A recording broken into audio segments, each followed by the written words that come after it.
We started 2025 with roughly $25,000 in the account. Now we're starting 2026 with $76,000 in the account. How far are we going to grow this year?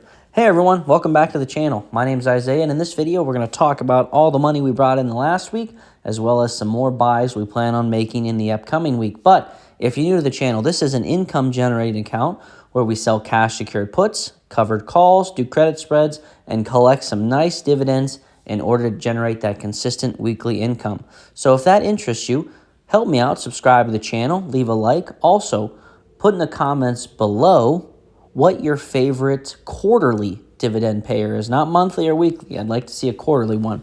And with that said, let's jump into the video. So last week we made just about $1,200 between options. When you sell a cash secured put, you're agreeing to buy a stock for a predetermined price and you get paid a credit. That's awesome. It's my favorite way to generate income. I believe it's the easiest and most effective way to grow an account, especially a small one. And with that, always remember though, guys, my trades are my opinions. They should never be taken as financial advice. I'm just a guy on YouTube documenting my journey. Nonetheless, $274 in options, but last week was predominantly dividend payers because our monthly payers pay once a month. And my goal, as I've said in multiple videos now, is to get my monthly paying dividends to completely cover my monthly expenses.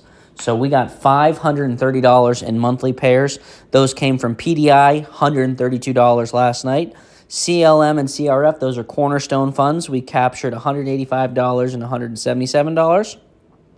QILD, $11.19, and ORC, $24.01. Those are our monthly paying dividend funds, and I have been making almost daily purchases on every single one of those. So my goal between now and the end of January is to increase those monthly dividend payouts from $530 a month to almost $700 a month. That's a lofty goal.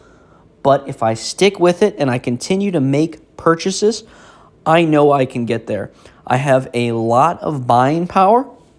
I'm obviously not going to deploy it all right now, but I do have a pretty awesome game plan for that. I want to talk about it. But before I do that, I want to give a quick shout out to the Premium Generals, a wonderful group where I post exclusive content such as educational videos on how to sell a cash secured put, how to sell a covered call, how to do credit spreads, debit spreads, the strangle method, and so much more, on top of how I use margin, how I find my plays, and on top of that, private portfolio updates. And finally, most important, you get to be featured in every single video. It costs $10. Stop by, say hi. Would love to have you. And with that being said, let's get back into the video.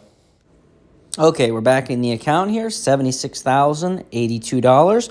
$125,000 buying power. Obviously, that includes margin. First thing, tomorrow we'll go over a little bit of the options that we're going to roll next week. Like I said, I love selling cash secured puts, covered calls, generating that consistent cash flow.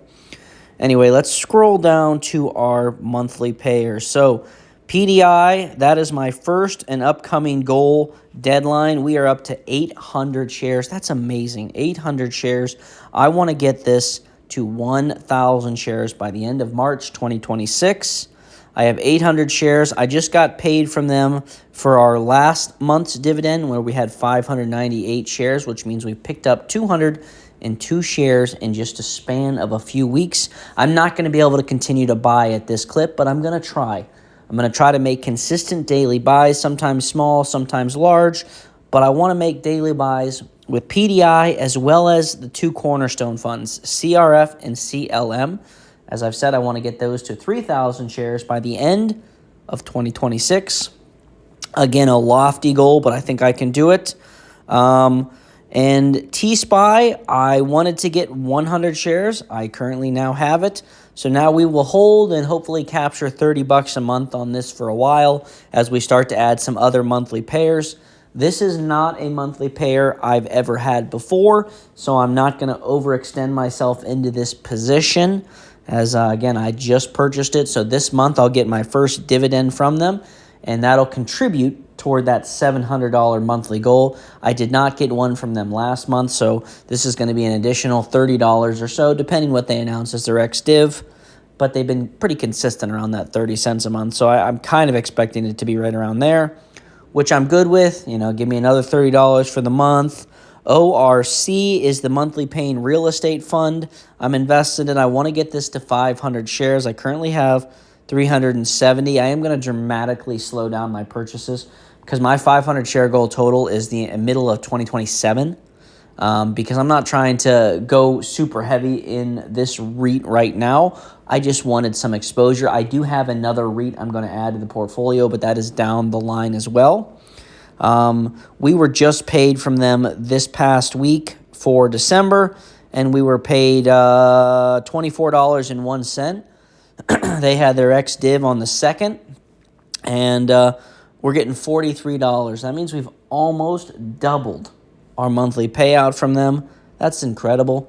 I love seeing that consistent growth as we continue to invest in assets that are going to generate more revenue for us.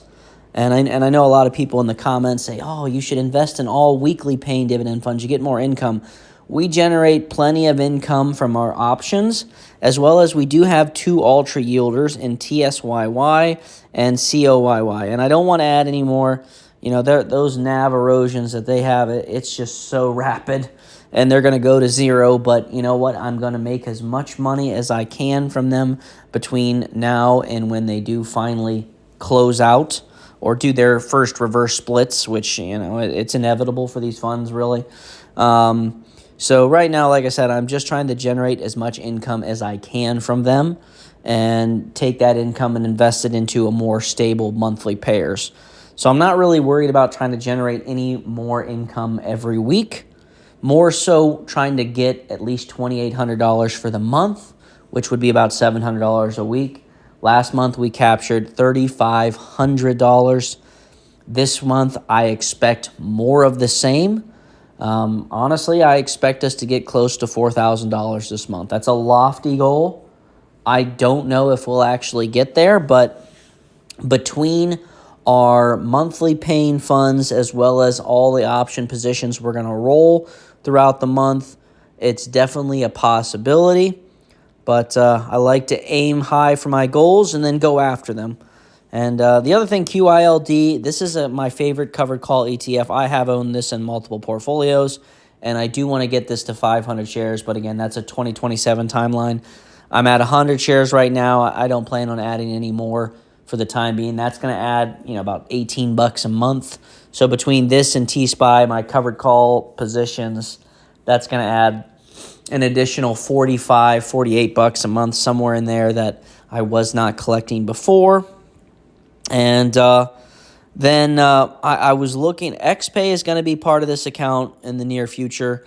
I really like it, but I really believe that it's going to come down around the $48, $49 fund range.